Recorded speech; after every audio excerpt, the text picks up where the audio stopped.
Well, hey guys, I want to talk to you today about arthritis. I'm going to show you what causes it, what you need to do to prevent it, and number three is really kind of how to get rid of it if you've got it. So arthritis, it's interesting. A lot of people think that you get arthritis because of how old you are. Arthritis has nothing to do with how old you are. Arthritis has to do completely with mechanical position of your vertebra and how your body is working. So let me explain. So this is the bones in your neck, and this is the bones of your lumbar spine. So this is your neck, so facing forward, right? So your face is this way. You should be this way. You should have this nice, normal 45-degree curve in your neck. If that's what happens, then your neck has this curve. Every time you walk, spring, spring, spring, normal, right? The problem is when you have a whiplash, your neck will get straight, right? Every time you walk, jam, jam, jam. It jams those vertebrae. How this actually works on the inside is the bones in your spine are held together by ligaments, okay? So they're like this. So we're going to call this thick pin is like a ligament, okay? So as long as these vertebrae have that ligament that's stable, that bones can twist, they can bend, they can move, and there's no shearing force on the disc, and that's normal. The problem is, let's say, is that if you get in a whiplash, right? So if you have a car accident, sports injury, you name it, and you actually wind up stretching and tearing this ligament. So by the way, a whiplash is just like spraining an ankle. You can sprain your neck, right? Or your low back. So when you sprain that, now what happens is there's laxity in that ligament. And basically what happens is these bones can actually grind and put a shearing force on that disc. What happens is two things. Number one, is your disc will actually lose its disc height. We call that degenerative disc disease, degenerative joint disease, thinning of the disc, herniated disc. It's all a very similar thing. Number two is what's going to happen is your body's going to lay down more bone, right? We call that bone growth arthritis. So just so you can see this, what we wind up doing when you have a whiplash is you generally tear like a ligament right through here. And what happens, your bones will start to grow down together, and then your body will lay down this arthritis like this, and you'll get these bone spurs. Now this is kind of a severe bone spur, but we see that all the time, and the disc starts to get thin.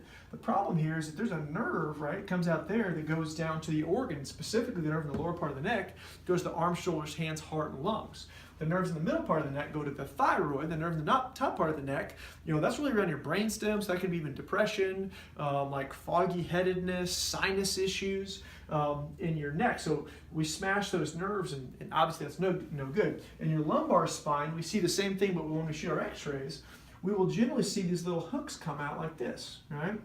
And I know it kind of looks like devil horns, but it kind of is actually. So those little spikes will come out. We call those traction spurs. And what that is, again, is these bones are grinding around in here. And because that ligament's unstable, they're grinding, your body is laying down more bone to restabilize where the ligament can't stabilize. So that's what we do in our office. If this is you, you've got arthritis, you've had a whiplash, what we do very specifically in my office is we work on breaking up the scar tissue, and then we work on getting these ligaments to heal back solid. So that way we can rebuild the stability of your spine. Because again, arthritis has nothing to do with how old you are. It has to do with how stable your spine is. As long as your spine is stable, you will grow no more arthritis. That's really cool. I also want to tell you this, to give you hope. Some people say, I've got so much arthritis, we may as well just shut her down because there's nothing I can do about it. Well, that's not true either. Our goal is not to die, not to be 100 years old with 100% disc. Our goal is to be 100 years old with at least 1% disc. The problem is when we go bone on bone, right? If we have these bones and you get so much arthritis that disc is completely gone, that's when you start talking just a ridiculous amount of pain and oftentimes surgery. That's kind of more of your surgical case. But as long as you've got some disc in there, we can help you. So what we do is we restabilize, we get the arthritis to stop growing because ultimately we want a stable spine, we want the nerve to be unpinched, and we want it to be pain-free. Because arthritis does not hurt. Inflamed arthritis hurts. So if we can take the inflammation out and restore the function, you'll be better. So hopefully that helps. If you need somebody, obviously we do this here in Hendersonville and the other 7 offices in Nashville, but if you need a referral, you live somewhere, we're Facebook friends, and you live somewhere else, I'll try to find somebody that does this corrective style of chiropractic. Anyways, hope that helps, clears up arthritis.